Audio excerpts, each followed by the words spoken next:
5 ওয়াক্ত নামাজ পড়ে না ছেলেটা, সারা রাত মোবাইলে অশ্লীল ছবি দেখে, সারা দিন বন্ধুদের সাথে আড্ডা দেয়।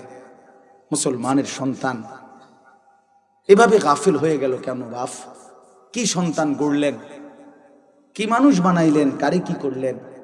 জিন্দেগির এই সমস্ত রোজগার কার পিছনে ব্যয় করলেন? এই সুন্দর বাড়ি কার জন্য বানাইলেন? 1 লক্ষ টাকার সোফায় যে ছেলেটা আপনার বসে, টাকা তো গেল, অনেক সুন্দর সোফা হলো, কিন্তু ও তো নামাজ পড়ে না। বক্স খাটটার দাম তো বুঝলাম 2 লাখ টাকা, কিন্তু ওই বক্স খাটে যেই সন্তান ঘুমায় সে তো সারা রাত মোবাইলে উলঙ্গ ছবি দেখে। এই জানোয়ারের জন্য বানাইছিলেন এটা? এই হাইওয়ানের জন্য? কোনদিন ফজরের নামাজ পড়ে না, এই চতুষ্পদ জন্তুর জন্য বানাইছিলেন এই ঘর?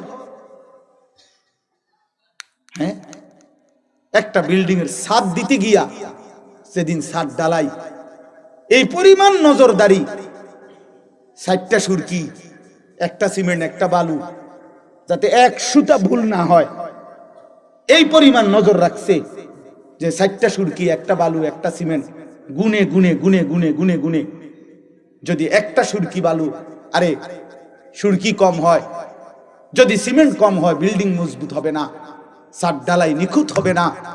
হায় মুসলমান, ছাদ তো এত মজবুত হলো, সন্তান কেন এত বড় নাফরমান হলো?